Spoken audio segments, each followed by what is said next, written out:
Chers abonnés, bonjour, comment allez-vous? Je suis Bernadette Prévost, votre présentatrice pour ce nouvel épisode de Cosmo TV. Nous sommes fiers de vous présenter la suite et troisième saison de Voyage pour les droits des familles multiculturelles, dirigée par le Centre d'aide sociale multiculturelle et parrainée par la Commission anticorruption et des droits civils. Comme vous le savez, nous diffusons nos émissions en 6 langues depuis 2020, puis 7 en 2021, et nous avons cette année ajouté le chinois, le turc et le russe pour un total de 10 langues. Lors de notre dernière émission, nous avons interviewé un avocat spécialisé dans la violence à l'école. Aujourd'hui, notre quatrième émission traitera de la violence au sein des familles multiculturelles avec la directrice de consultation. Bonjour Madame la directrice, pouvez-vous nous en dire un peu plus sur vous et votre travail? 네, 여러분 안녕하세요. Bonjour tout le monde, je m'appelle Yu Junsu et je suis directrice du centre de consultation de Dalang. Ravi de vous rencontrer. Nous sommes heureux de vous revoir sur notre plateau. La première interview que nous avons faite ensemble pour la saison 1 de Cosmo TV a été diffusée il y a 2 ans. Et à l'époque, vous nous aviez renseigné sur la façon de dialoguer entre couples multiculturels.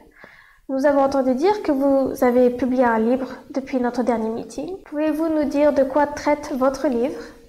네, 여러분 이 책입니다. 네, 제목이 어떻게 되나요? Oui, voici mon livre et le titre de mon livre est L'homme écoute avec ses yeux, la femme comprend avec ses oreilles. Grâce à vous, la première série s'est déjà vendue et la deuxième édition est en vente. Un des maris qui battait sa femme a lu ce livre qu'avait acheté sa femme et est venu s'excuser pour la première fois depuis son mariage. Et mon mari, avec qui je suis marié et vit depuis plus de 30 ans ensemble, a lu pour la première fois ce livre. Cela m'a beaucoup surpris de le voir lire, surtout qu'il a adoré et m'a donné beaucoup de conseils intéressants pour la réécriture. Donc votre livre s'intitule L'homme écoute avec ses yeux, la femme comprend avec ses oreilles. Vous êtes déjà à votre deuxième publication. Votre livre a l'air très intéressant. Aujourd'hui, nous aimerions que vous nous parliez des violences familiales au sein des familles multiculturelles. Nous avons entendu dire que vous dirigez plusieurs programmes concernant la violence domestique dans votre centre de consultation, 다사랑. 네, 저희 상담소는 2005년부터 Oui, notre centre de consultation est situé dans le quartier de Yongsungu depuis 2005. C'est un centre de consultation agréé par le ministère de l'égalité des sexes et des familles. Donc, bien sûr, nos conseils sur la violence domestique sont d'actualité. Et de nombreux programmes sont en cours, dont la consultation sur toutes sortes de relations familiales, ainsi que les programmes de communication familiale. Vous pouvez toquer à notre porte à tout moment et vous obtiendrez toutes sortes de consultations. Madame Yu, avez-vous eu connaissance de l'incident qui s'est produit il y a quelques jours, le 3 octobre exactement? Il s'agissait d'une affaire dans laquelle une femme a été tuée par son mari, même si elle avait rapporté 4 fois d'être victime de violences domestiques et qu'elle était sous protection temporaire. 맞습니다. 이번 사건처럼 C'est un événement très douloureux et malheureux. C'est vrai, même si la victime se sentait menacée et l'a signalé à la police plusieurs fois, ces choses ne sont pas aussi bien transmises comme la victime l'a rapporté, et ce n'est qu'après l'accident que l'on apprend l'histoire en détail dans les médias ou dans le journal télé. Parce que notre loi n'a pas encore axé sur la prévention, mais sur la prévention après l'accident. Quand on est menacé de harcèlement ou de violence domestique, beaucoup de victimes ne sont pas protégées et meurent ou subissent de graves blessures. Oui, c'est vraiment un incident navrant et horrible pour toute famille. Quelles sont les difficultés en particulier que les familles multiculturelles peuvent rencontrer face à la violence domestique? 네, 다문화 가정들은 일반 한국 Les familles multiculturelles sont vraiment en situation plus difficile que les familles coréennes ordinaires. Tout d'abord, il est difficile de communiquer avec précision à cause de la différence de langue. En conséquence, il y a beaucoup de malentendus et de difficultés à communiquer, ce qui résulte souvent à la violence verbale. De plus, il y a un manque d'informations sur la Corée, ce qui entraîne donc beaucoup de difficultés à se comprendre en raison des différences culturelles et engendre des conflits au sein des couples multiculturels. Par-dessus tout, je pense qu'il y a beaucoup de violence à cause des caractéristiques de la personnalité et du manque de compréhension mutuelle. Beaucoup ne se rendent pas compte que leur action est en fait de la violence conjugale, et c'est une chose très regrettable. Donc au début, cela commence par de la violence verbale, puis se développe en violence physique peu à peu. Mais le problème, c'est que cette progression n'est souvent pas perçue comme violence domestique. Pourriez-vous nous présenter un cas spécifique? 네, 사례가 많습니다만은 한 가지 사례를 든다면 어떤 남편분이 정말 Oui, j'ai malheureusement beaucoup d'exemples. Il y avait un mari que j'ai rencontré qui était très attentionné et sincère, mais le problème c'est qu'il était extrêmement avare et qu'il n'aidait pas sa femme financièrement, et qui lui faisait enregistrer tous les frais de bus dans l'enregistre familial. Une fois sa femme a pris le même bus que d'habitude, mais elle n'a pas pu transférer le bus à la station, donc elle a dû reprendre le même bus et payer encore une fois. Le mari a utilisé de violences verbales très sévères et a fait agenouiller sa femme devant les enfants et a frappé ses cuisses avec un bâton sèchement. Et en plus de cela, j'ai appris plus tard que si son mari n'était pas content du comportement de sa femme, ou si elle ne faisait pas ce qu'il voulait d'elle, il lui criait dessus, elle lui perçait les tympans et la battait physiquement. Cependant, pour éviter le divorce parce que ses enfants étaient encore jeunes et qu'elle se sentait comme une faible étrangère, elle a dû vraiment endurer chaque jour en pleurant toute seule. Mais maintenant que les enfants sont grands et au collège, elle a commencé timidement à répondre aux violences domestiques de son mari. C'est pourquoi ce père était tellement en colère qu'il a frappé son enfant. Quand il s'est rendu compte à l'école le lendemain après un jour d'absence, le professeur lui a demandé pourquoi il n'était pas venu à l'école hier. Il a répondu que son père l'avait frappé. Comme les écoles ont été sensibilisées à la violence domestique et scolaire, le professeur a immédiatement appelé la police.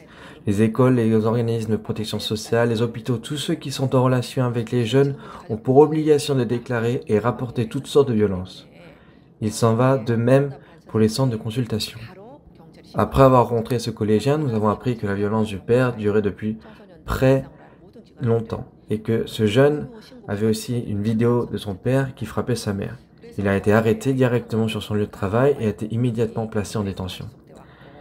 C'est quelqu'un qui ne buvait pas et ne fumait pas du tout à l'extérieur et qui avait un esprit économiquement et sincère.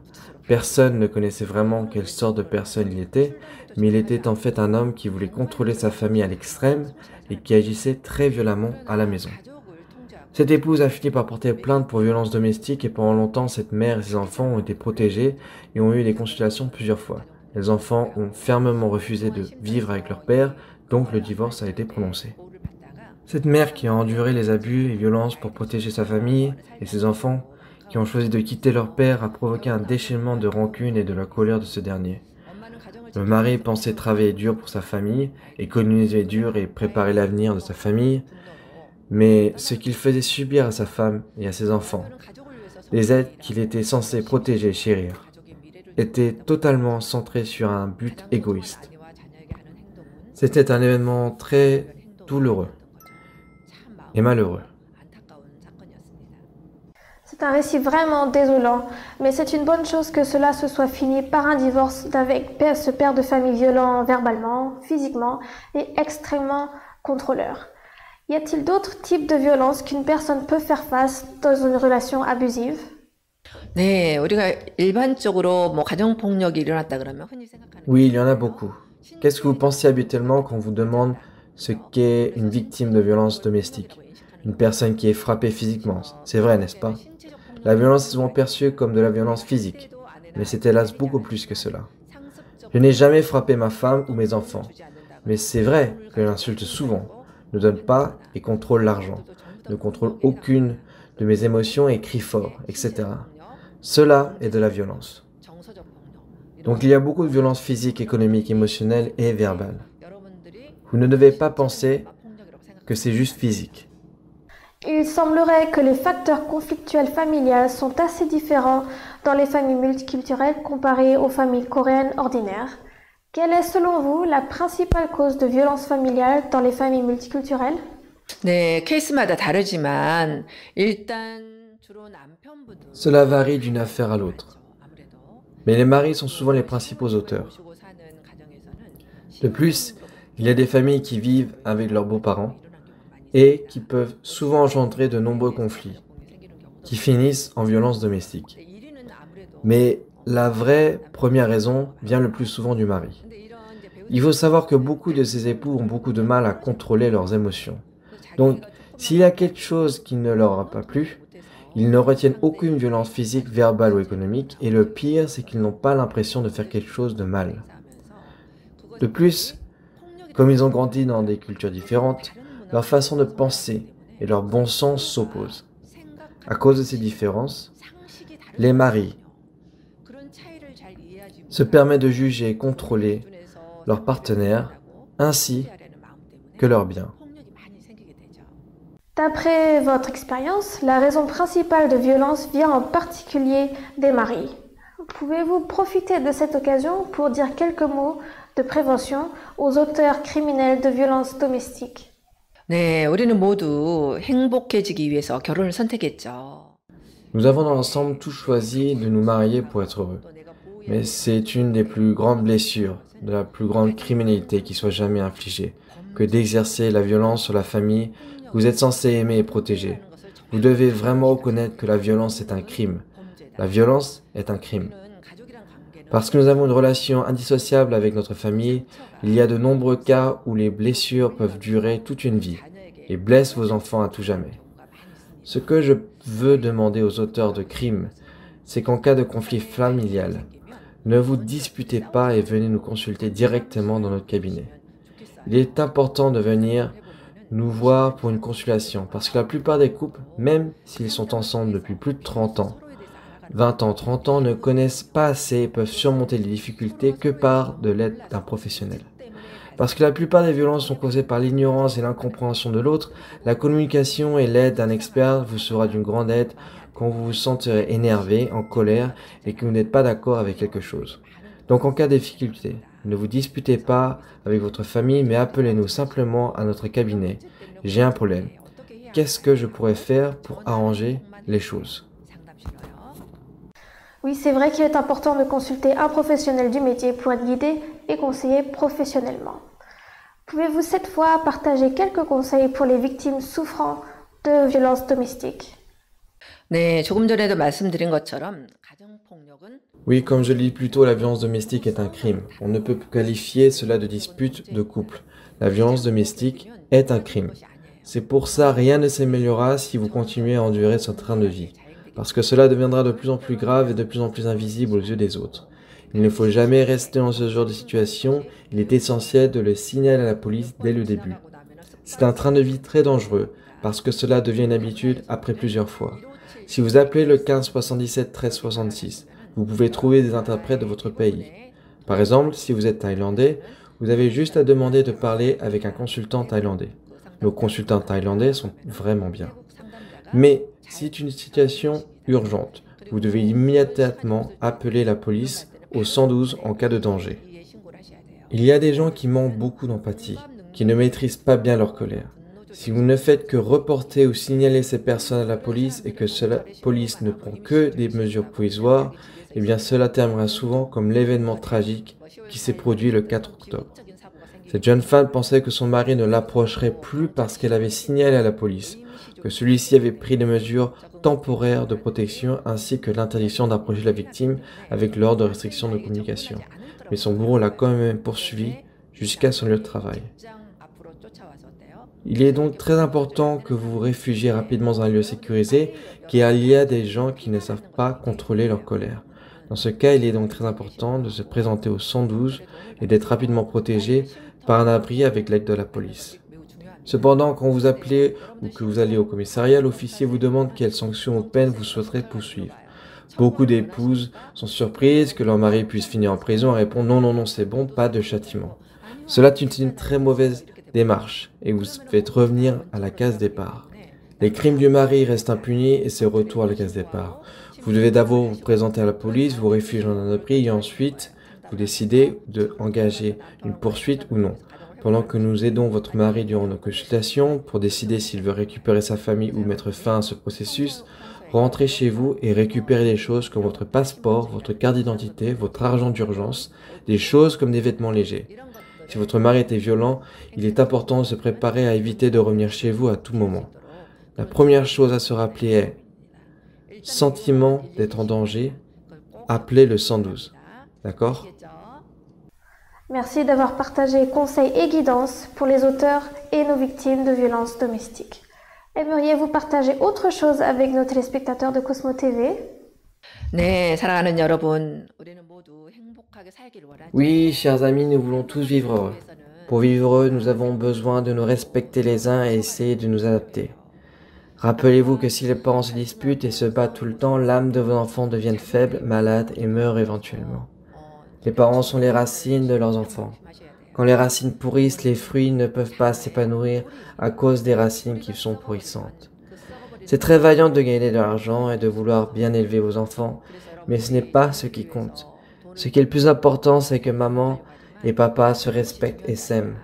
Même si vous ne pouvez envoyer votre enfant qu'à une seule académie à cause des frais d'académie, ils vous respecteront et grandiront bien, parce qu'ils verront que maman respecte papa et que papa aime maman et vice-versa. Et quand vous discutez, rappelez-vous toujours de laisser parler l'autre personne. Écoutez attentivement votre partenaire jusqu'à la fin et utilisez des mots d'affirmation comme « Je vois »,« D'accord »,« Ah oui »,« Je comprends ». Souvenez-vous bien d'utiliser ce genre d'expression. Vous devez d'abord reconnaître les pensées et sentiments de votre partenaire et ensuite parler de vous.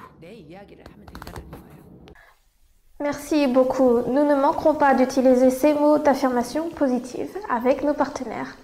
Un mot de fin pour nos téléspectateurs de Cosmo TV. 네, 여러분 사랑합니다. 건강하시고요.